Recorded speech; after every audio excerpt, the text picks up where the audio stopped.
और मैं प्रियंका। आप देख रहे हैं 4 PM। 5 राज्यों के चुनावी नतीजे क्लियर हो चुके हैं, तस्वीर एकदम साफ है।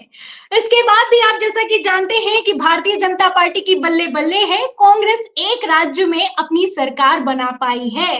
लेकिन कांग्रेस भले ही एक राज्य में जीती है, कॉन्फिडेंस फुल दिखाई दे रहा है। जयराम रमेश ने कई तरह के ट्वीट किए हैं कि कांग्रेस जो ये हार भी गई है, ये भी एक शुभ संकेत है। आंकड़े भी निकलकर सामने आ रहे हैं कि जो परसेंटेज है वो कांग्रेस का ज्यादा है, वोटिंग परसेंटेज पर भी बात हो रही है। लेकिन इन सबके बीच मध्य प्रदेश से कई तरह के वीडियो निकलकर सामने आ रहे हैं, कई खबरें निकलकर सामने आ रही हैं कि मध्य प्रदेश को लेकर दावा किया जा रहा है कि धांधली हुई है। फिलहाल मध्य प्रदेश के चुनावी नतीजे क्लियर हो चुके हैं, लेकिन यहाँ पर समझने वाली बात ये है कि ये जो तस्वीरें हैं, ये जो वीडियो है, ये जो खबरें हैं, ये किस तरफ इशारा कर रही हैं। इसी पर चर्चा करने के लिए हमारे साथ मौजूद हैं मध्य प्रदेश के संपादक संजीव श्रीवास्तव जी, जो कि 4 PM मध्य प्रदेश पर आप देखते भी हैं। उन्हीं से विश्लेषण करते हैं, उन्हीं से समझने की कोशिश करते हैं कि जो मध्य प्रदेश की खबरें हैं किस तरफ इशारा कर रही हैं, और ये जो कांग्रेस है, ये हारने के बाद भी जो कॉन्फिडेंस दिखा रही है, ये कॉन्फिडेंस उनका किस तरफ उनको लेकर जाएगा। नमस्कार सर। नमस्कार। तो सर, बात करने की डायरेक्ट शुरुआत ही करते हैं कि जो मध्य प्रदेश को लेकर खबरें निकलकर सामने आ रही हैं। सब जैसा कि आप जानते हैं कि नरोत्तम मिश्रा, सबसे बड़ी खबर तो मध्य प्रदेश को लेकर यही है कि मध्य प्रदेश में गृह मंत्री दतिया से हार गए। इस पर आप क्या कहेंगे? नहीं, देखिए वो प्रियंका फंसे हुए थे। ये था कि इस बार नरोत्तम मिश्रा के लिए डगर बड़ी कठिन है, बहुत सफर मुश्किल भरा है, क्योंकि वहां लगातार इस तरीके से उनकी घेराबंदी की गई थी, जिसमें ऐसा और जो जो चुनाव के पूरे प्रचार के दौरान भी निकल कर आया है कि उन्हें कठिनाई है। और अंततः ये जो राजेंद्र भारती ने वहां जो जीत हासिल की है, कांग्रेस के प्रत्याशी, वो पहले भी नरोत्तम मिश्रा से मुकाबला कर चुके हैं और मुकाबले में वो हारे थे। लेकिन इस बार हम ये कह सकते हैं कि जैसा उन्होंने प्रयास किया, उस प्रयास में वो सफल हुए। और नरोत्तम मिश्रा को लेकर जो एक वहां जो माहौल क्रिएट किया गया, भोपाल से लेकर मध्य प्रदेश और मध्य प्रदेश से लेकर राष्ट्रीय स्तर तक, वो ऐसा एक चेहरा या चर्चाओं भरे नेता हो चुके हैं।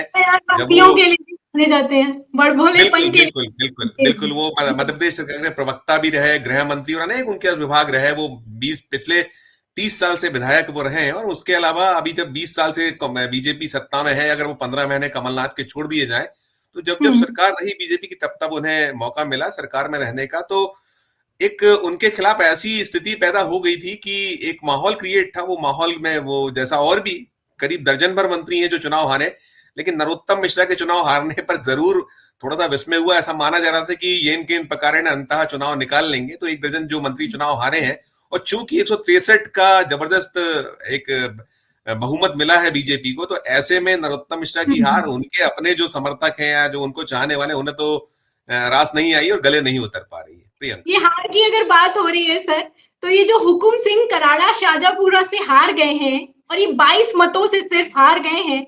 इन्होंने तो रिकाउंटिंग भी करवाई, उसके बाद भी हार गए। इस हार को लेकर आप क्या सोचते हैं? क्योंकि शाहजहांपुरा की अगर बात की जाए, तो यहाँ पर शाहजहांपुर में जब रैली की थी राहुल गांधी ने, तो तस्वीरें मैं आपको दिखा भी देती हूँ। तस्वीरों में आप देख सकते हैं कि किस तरीके से राहुल गांधी की रैली में बहुत ज्यादा भीड़ आई, और कांग्रेस ने इन वीडियो को शेयर भी किया और कहा कि शाहजहांपुर में राहुल गांधी की लहर है और पंजा कमल पर भारी है। वीडियो भी निकलकर सामने आए, पूरा फुल कॉन्फिडेंट मोड में थे कि कांग्रेस जीतने ही वाली है। लेकिन अब हार गई है और इतना कम अंतर है। इस अंतर को लेकर कई सवाल खड़े होते हैं। इस पर आप क्या सोचते हैं? नहीं, निश्चित तौर पर वो शाहजहांपुर में जो हार है, वहां जो जिले में कुछ सीटें ऐसी थी, खासकर एक सीट वहां की और भी है जिसका जिक्र मैं करना चाहूंगा। कुणाल चौधरी, जो जिनके क्षेत्र में रैली की थी, वो काला पीपल से आते हैं, उनको वो करीब 11,000 वोटों से हारे हैं और जी। बड़े मजबूत प्रत्याशियों में शुमार हो रहे थे। ऐसा माना जा रहा था कि वहां जिन सीटों पर जीत मिलेगी, उसमें शाहजहांपुर से हुकुम सिंह कराड़ा भी जीत कर आएंगे और कुणाल चौधरी की भी जीत को माना जा रहा था कि जरूर वो सीट निकलेगी। जितने सर्वे थे या जो जो जितने भी आकलन थे, या हम लोग भी जो विश्लेषण कर रहे थे, जा रहे थे आ रहे थे, जो एक माहौल क्रिएट था, देख रहे थे, तो वो दोनों हार। और तीसरी जो सीट शुजालपुर की भी एक सीट है, शुजालपुर में वो भी सीट, वो कांग्रेस के आपसी द्वंद में, वहां जो एक वास्तविक उम्मीदवार थे जिनका नाम था बंटी बना, जो माना जा रहा था कि वो अच्छे से निकाल के ले जाएंगे वो सीट, तो उस सीट को भी कहीं अंतिम समय में प्रत्याशी को जो चयन को लेकर कमलनाथ और दिग्विजय सिंह के बीच में खींचतान हो रहे, ऐसे व्यक्ति को वहां से टिकट दे दिया गया जो उस क्षेत्र में रहता नहीं था। तो आरोप ये भी लगे हैं कि वो जो वहां जो वास्तविक उम्मीदवार था उसने कहीं बीजेपी को चुपके चुपके मदद की, हालांकि वो खुलकर मदद की बात नहीं हुई है, वो कांग्रेस में बने रहे। तो वो पूरा का पूरा क्षेत्र और जो राहुल गांधी की मेहनत थी निश्चित तौर पर वहां पानी फिरा, और ये उसमें कहीं ना कहीं जो आपसी द्वंद रहा कांग्रेस के लीडरों का, कांग्रेस का अपना घमासान, वो कहीं हार की वजह दिखती है। बीजेपी ने भी मेहनत की, लेकिन वो मेहनत के बीच में राहुल गांधी ने भरपूर कोशिश की थी कि, और वो जो रैली का आप जिक्र करती हैं, वो रैली में जबरदस्त उत्साह था, भीड़ थी, और लोगों ने बड़ा हाथों हाथ लिया था उस पूरे, जो गारंटियां भी हम देख रहे थे, जो गारंटियां कांग्रेस दे रही थी, उन गारंटियों को जनता मान के चल रही थी कि नहीं, इस बार कुछ चीजें जो पिछली बार 15 महीने ही वक्त मिला था, और हम जो नाप रहे थे, हम क्षेत्र घूम रहे थे, अब जगह जगह कमलनाथ के आलस्य की वजह से हार गए कि कमलनाथ दोपहर को आ जाते थे, उन्होंने चुनाव प्रचार कम किया, जहां 100 से ज्यादा शिवराज सिंह चौहान ने रैलियां कर दी, जनसभाएं कर दी। भले ही मोदी जी शिवराज सिंह चौहान का नाम ना ले रहे हो अपनी सभाओं में, लेकिन शिवराज सिंह चौहान ने दम तो दिखाया। नहीं, निश्चित तौर पर 160 के लगभग समय शिवराज सिंह चौहान ने किए, और उनको पीछे रखे जाने के बावजूद वो जुटे रहे, लगे रहे। तो कहीं ना कहीं हम कह सकते हैं कि कांग्रेस ने थोड़ा टेकन फॉर ग्रांटेड लिया, और कुछ टिकटों में जिस तरीके का हो सकता था या जो बाद में मेहनत हो सकती थी, जगह जगह से मांग आ रही थी, सूचनाएं आ रही थी, उसमें कहीं कमतर। अब ये सारा का सारा विषय पार्टी के खुद के लिए, अब कांग्रेस खुद इस पर विचार करे, पुनर्विचार करे, मंथन करे, चिंतन करे। और मैं आपको बता दूं अपने 4 PM के दर्शकों को, प्रियंका, कि कल यहाँ 11 बजे सुबह एक पूरे के पूरे मध्य प्रदेश के 230 उम्मीदवारों को, जो जीते हैं वो भी और जो हार गए हैं, उन्हें सबको कमलनाथ ने बुलाया है, एक चिंतन और मंथन होना है। देखिए, इसके बाद अब आने वाला जो कुछ थोड़ा ही वक्त शेष है, लोकसभा के चुनाव सर पर है, तो इन सब के बीच अब चिंतन और मंथन बहुत शीघ्र करना होगा। जो जो गलतियां रही हैं शायद वो नहीं सुधारते हैं, तो लोकसभा चुनाव में जी ईवीएम की भी दी जा रही है गलती। ये भी कहा जा रहा है कि ईवीएम की सरकार बन गई। दिल्ली के मुख्यालय पर जहां मिठाइयां रेडी थी, वहां पर तो विरोध प्रदर्शन भी होने लगा कि ये ईवीएम की सरकार है। संजय राउत का बयान भी निकलकर सामने आ गया, और 22 मतों के अंतर से कोई हार जाए तो कई सवालिया निशान खड़े होते हैं। क्या इसमें कोई कॉन्स्पिरेसी दिखाई देती है आपको? देखिए, अभी इस बार जो मध्य प्रदेश में प्रियंका हुआ है, कई जगहों पर पहले से जिस तरीके से जो डाक मतपत्र थे खुलने की घटनाएं हुई हैं मध्य प्रदेश में, उज्जैन में भी पाए गए। जी बिल्कुल बिल्कुल। ये एक बालाघाट में वहां वो पहले गिनती होती गई, जहां पर 2 अधिकारियों को सस्पेंड किया गया। उज्जैन में ऐसी स्थिति पैदा हुई। जीत और हार तो देखिए, वो कहा गया है कि जो जीता वो सिकंदर, और यहाँ मध्य प्रदेश इस चीज के लिए थोड़ा सा बहुत नजदीकी जीतों के लिए रहा है। इसके पहले भी ऐसा हुआ एक बार। और देखिए, ऐसी जीतों में बहुत अहम रोल प्रशासन शासन का होता है, जो स्थानीय, जो खासकर DRO, डिस्ट्रिक्ट रिटर्निंग ऑफिसर होता है, या पूरी टीम होती है, वो कई बार बहुत सारे ऐसे कर दिया करती है। उस पर आरोप भी लगे, कई मामले कोर्ट कचहरी तक पहुंचे। आपको क्या लगता है चुनाव आयोग की भी थोड़ी सी क्या नाकामी रही है? क्योंकि नोडल अफसर को आप सस्पेंड कर रहे हैं, कहीं पर आप सेक्टर अधिकारी को सस्पेंड कर रहे हैं, बड़े अधिकारियों पर क्यों नहीं कार्रवाई हो रही? क्योंकि राजस्थान में भी कब्रिस्तान में ईवीएम पाई गई, और ये ईवीएम है, पैसे पहुंच जाती है, कई सवाल तो खड़े होते ही हैं। कोई भी राज्य प्रियंका, वो जो कब्रिस्तान के पास जो ईवीएम पाई गई थी, वो भी मध्य प्रदेश का ही मसला था। वो यहाँ ग्वालियर, चंबल संभाग, शिवपुरी के नजदीक में, वो अशोकनगर या शिवपुरी का पास का कोई घटनाक्रम है, जहां 2 ईवीएम मशीनों को कब्रिस्तान के पास पाया गया था। उसमें भी जांच बैठाई गई थी। लेकिन अब कुल मिलाकर इस बार जो आप आशंका जो जाहिर कर रही है, वो रहा है कि जो चुनाव आयोग, देखिए चुनाव आयोग जो TN सेशन के दौर में होता था, वो एक अलग दौर था। उस समय में एक दहशत, और ऐसा रहता था कि अफसरान घबराते थे। लेकिन धीरे धीरे उसका जो डिटोरिएशन हुआ है, हर क्षेत्र में जिस तरीके से अवमूल्यन हुआ, उसमें चुनाव आयोग की भूमिका बहुत बहुत उसको लेकर सवाल खड़े, और मध्य प्रदेश भी सवाल है बिल्कुल अछूता नहीं। और जो जिस घटनाक्रम का आपने जिक्र किया, पनौती को लेकर, ये जो पनौती का बयान दिया गया है, ये पनौती को लेकर चुनाव आयोग ने नोटिस तो भेज दिया, लेकिन मूर्खों के सरदार के लिए नोटिस नहीं भेज पहुंचा। तो कई सारी बायसनेस है जो कि दिखाई देती है। तो इसीलिए सवाल भी करता है विपक्ष कि आपको मोदी जी नहीं दिखाई देते, आपको शाह नहीं दिखाई देते, जो धर्म के नाम पर, दर्शन के नाम पर वोट मांगते हैं। राहुल गांधी तुरंत दिखाई देते हैं। बिल्कुल बिल्कुल, ये सवाल जनता करी। लेकिन मैं पहले बताऊं कि जहां बालाघाट का जिक्र कर रहे थे, वहां यही आरोप लगा था कि वो जो जिला कलेक्टर हैं, कलेक्टर पर कार्रवाई की, DRO पर कार्रवाई क्यों नहीं हुई, जिन्होंने ये तक कहा कि उनकी सूचना के बगैर वो वहां जो वो केंद्र था खुल गया, बिना उनके उसके खुल गया। जी जी। एक चीज, दूसरी चीज जो आप पूछ रही है कि ये फैक्ट है, इसको लेकर जनता सवाल जरूर बार बार कर रही है, उठा रही है कि आप एक तरफ तो नोटिस दे देते हैं, कार्रवाइयां हो जाती। देखिए वो जो तेलंगाना में तो डीजीपी के खिलाफ एक्शन हो गया, उसको तो सस्पेंशन के ऑर्डर ऑर्डर हो गए। आपने गुलदस्ता दिया पनौती पनौती पे है। नोटिस हो गया, मध्य प्रदेश में प्रियंका गांधी ने एक बयान दिया तो उस पे नोटिस, हाँ सफाई की मांग हो गई, नोटिस दे दिया गया। लेकिन यही मध्य प्रदेश में उन्होंने मूर्खों का सरदार कहा, या छत्तीसगढ़ में आपने अनाज को, जो 5 किलो अनाज को कंटिन्यू करने की घोषणा कर दी। तो बहुत सारे मामले मसले हैं जिसपे ये लगता है, ये इस पे आरोप होते हैं, और चुनाव आयोग की भूमिका आप कहीं ना कहीं किसी को भी रास नहीं आ रही, खासकर जो फ्री एंड फेयर जो चाहते हैं इलेक्शन हो, वो सवाल उठाते हैं। और देखिए आपने जो इसकी भी बात की कि ये ईवीएम वाली जो आप बात करती हैं, ईवीएम को लेकर मध्य प्रदेश में अप्रत्याशित तौर पर 9% वोट परसेंट का उछाल हुआ है। ये 9% वोट परसेंट कहीं दिखता नहीं था। हम लोग जब घूमते थे, खुद बीजेपी के लोग इतने कॉन्फिडेंटली नहीं बोल रहे थे, वो कहते थे कि एक कहा जाता है ना कि कोई हार स्वीकार नहीं करता, कहता हम जीतेंगे, हमारी सरकार बनेगी। लेकिन एक दो नेताओं को छोड़कर कोई इतने मजबूती से नहीं कहता था। नंबर तो एक दो लोगों ने दिए, और नंबर तो दिए जाते हैं। कवर किया मध्य प्रदेश में, पब्लिक में भी कवर किया, तो पब्लिक ने भी ज्यादा भरोसा नहीं दिखाया था। नहीं बिल्कुल बिल्कुल, मैं वही कह रहा हूं कि हम जो बार बार घूमते थे, देखते, आप भी मध्य प्रदेश आई थी, आपने भी रीवा से लेकर जबलपुर, जबलपुर से लेकर भोपाल, और भोपाल से लेकर फिर आप जब वापस लखनऊ के लिए निकली, तो आपने बहुत सारे क्षेत्रों को नापा, देखा, तो आपको दिखता था। आप भी ढाबे पे थी, दुकानों पे थी, आमजन में थी, गांवों में थी, शहरों में थी। तो ऐसी कोई लहर नहीं दिखती थी जो हम लोग, और ना केवल हम, बल्कि देश भर का मीडिया जो मध्य प्रदेश था और जो पांचों राज्यों में नाप रहा था। देखिए छत्तीसगढ़ में भी ऐसे ही कुछ निकल कर आता है कि जहां पर बिल्कुल उसको तो सभी लोग मान रहे थे, बीजेपी तो वहां उम्मीद छोड़ चुकी थी छत्तीसगढ़ में प्रियंका जी।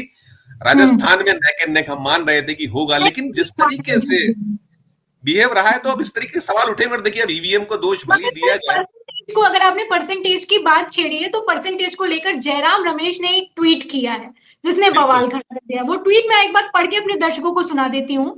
जयराम रमेश लिखते हैं कि ये सच है कि छत्तीसगढ़, मध्य प्रदेश और राजस्थान में भारतीय राष्ट्रीय कांग्रेस का प्रदर्शन निराशाजनक रहा है। नतीजे हमारी उम्मीदों के मुताबिक नहीं आए हैं, लेकिन वोट शेयर के मामले में कांग्रेस भाजपा से ज्यादा दूर नहीं है। दरअसल इस अंतर को मिटाया जा सकता है। ये आंकड़े वापसी की लिए आशा और उम्मीद जगाते हैं। यहाँ पर सर देखिएगा, अगर बात करूं आंकड़ों की, तो आंकड़ों को सुनिए कि छत्तीसगढ़ के को लेकर वो लिखते हैं कि भारतीय जनता पार्टी 46 पर और कांग्रेस 42 पर। 46 और 42 छत्तीसगढ़।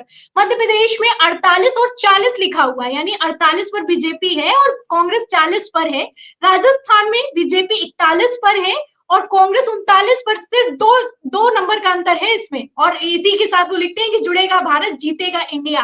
तो उनका कहना है कि ज्यादा अंतर नहीं है और इस अंतर को जल्दी मिटा लेंगे। क्या कहते हैं आप इस पर, इन आंकड़ों पर क्या कहते हैं? देखिए देखिए वो बहुत कैलकुलेट करके बोल रहे हैं। मैंने भी आज पूरी समीक्षा की है, सारे आंकड़ों को देखा है। मध्य प्रदेश में लोकसभा की 29 सीटें हैं प्रियंका। 29 सीटों में पिछली बार 2019 में, 2018 में जब बीजेपी सत्ता से बाहर हुई थी और 19 में चुनाव हुए थे, तो मध्य प्रदेश की 29 में से 28 लोकसभा सीटें बीजेपी ने जीती थी। लेकिन जो नतीजे अभी 2023 के आए हैं, उन नतीजों में 8 ऐसी लोकसभा सीटें हैं प्रियंका जिनमें कांग्रेस आगे रही है।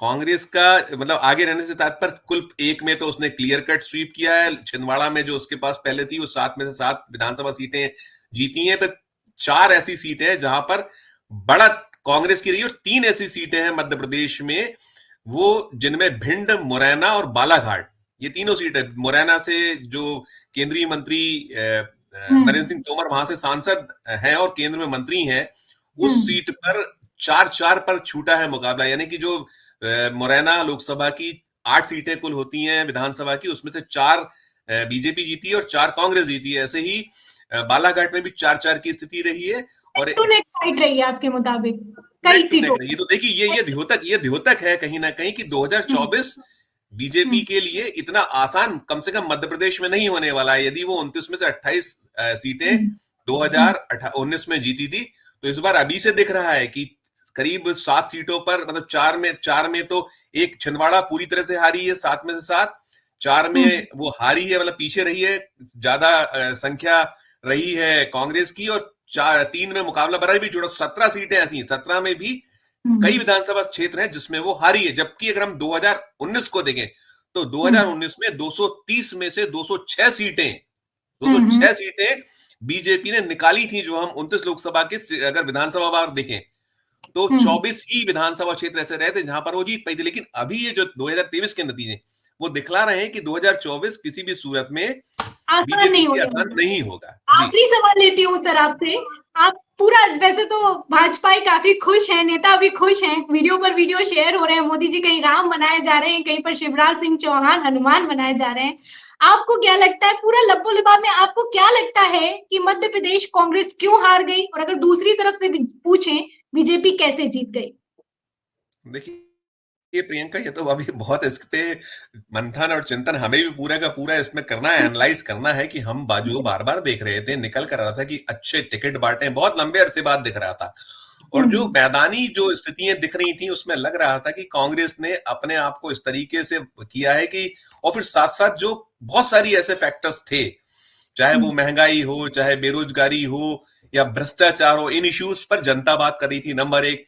नंबर दो, जिस तरीके से 2020 में सिंधिया ने बगावत कर कर अपने विधायकों को तोड़कर सरकार बना ली थी, कांग्रेस की सरकार गिराकर बीजेपी की सरकार बनवाई थी, तो वो कहीं एक फैक्टर काम कर रहा था, लोगों को उसकी नाराजगी थी। और उसका हमें रिपरकेशन जब ग्वालियर में नगर निगम के चुनाव हुए थे तब दिखा था कि जब से वो ग्वालियर में नगर निगम के चुनाव शुरू हुए तब से पहली बार वह महापौर का चुनाव कांग्रेस के खाते में गया था। और बहुत फिर ऐसे चेहरे कि जो साफ दिख रहा था कि मैदान में हार रहे हैं, इनको उतारने को लेकर बीजेपी खुद करी थी हार रहे हैं, और जो सब कुछ सारा जो वजह निकल कर दी, उसमें लग रहा था कि कांग्रेस एज पर थी और कांग्रेस सत्ता में आ जाएगी।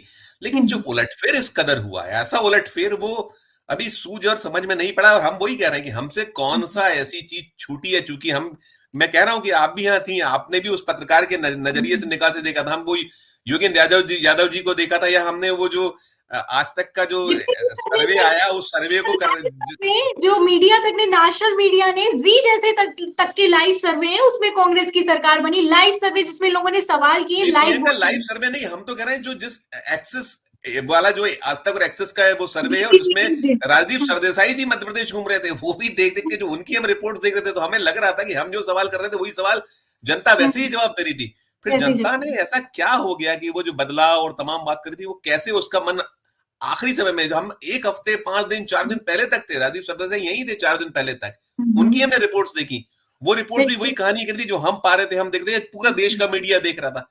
फिर ऐसा क्या हुआ? तो कहीं ना कहीं बहुत सारे सवाल है, और इनका सवालों का जवाब शायद वक्त के रहते हुए मिल जाएगा। बिल्कुल सही कह रहे हैं आप, पब्लिक है, सब जानती है, बिठाती भी है, उतार भी देती है। फिलहाल जयराम रमेश ने जहां एक तरफ आंकड़े शेयर किए, वहीं दूसरी तरफ उनका कहना है कि एक शुभ संकेत है।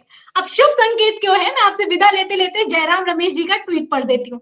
सुनिए, वो लिखते हैं कि ठीक 20 साल पहले भी भारतीय राष्ट्रीय कांग्रेस को छत्तीसगढ़, मध्य प्रदेश और राजस्थान में हुए विधानसभा चुनावों में हार का सामना करना पड़ा था। उस वक्त हमें सिर्फ दिल्ली में जीत मिली थी, लेकिन कुछ ही महीनों में जोरदार ढंग से वापसी करते हुए कांग्रेस लोकसभा चुनाव में सबसे बड़ी पार्टी बनकर उभरी और केंद्र में सरकार बनाई। आशा, विश्वास, धैर्य और दृढ़ संकल्प साथ भारतीय राष्ट्रीय कांग्रेस आगामी लोकसभा चुनावों के लिए तैयार रहेगी। जुड़ेगा भारत, जीतेगा इंडिया। तो ये थे हमारे साथ संजीव श्रीवास्तव जी, जिन्होंने अपना विश्लेषण बताया। मैंने भी आपको दिखाया कि कांग्रेस फुल कॉन्फिडेंट मोड में दिखाई दे रही है। कहना है कि परसेंटेज में भी हम ज्यादा पीछे नहीं है, और ये जो हार है, ये शुभ संकेत है। लोकसभा चुनाव 2024 में कांटे की टक्कर होने वाली है। फिलहाल आप क्या सोचते हैं इस बातचीत पर, और जिस तरीके से जयराम रमेश ने ट्वीट किया इस परसेंटेज पर, इन आंकड़ों पर, इन खबरों पर आपकी क्या राय है, हमें कमेंट बॉक्स में जरूर लिखें। वीडियो को ज्यादा से ज्यादा शेयर करें, सब्सक्राइबर बटन दबाएं, बेल आइकन दबाएं, ताकि हर खबर की नोटिफिकेशन आप तक पहुंचती रहे। मैं प्रियंका, आप देख रहे थे 4 PM। फिर मिलते हैं अगली खबर के साथ, तब तक के लिए धन्यवाद।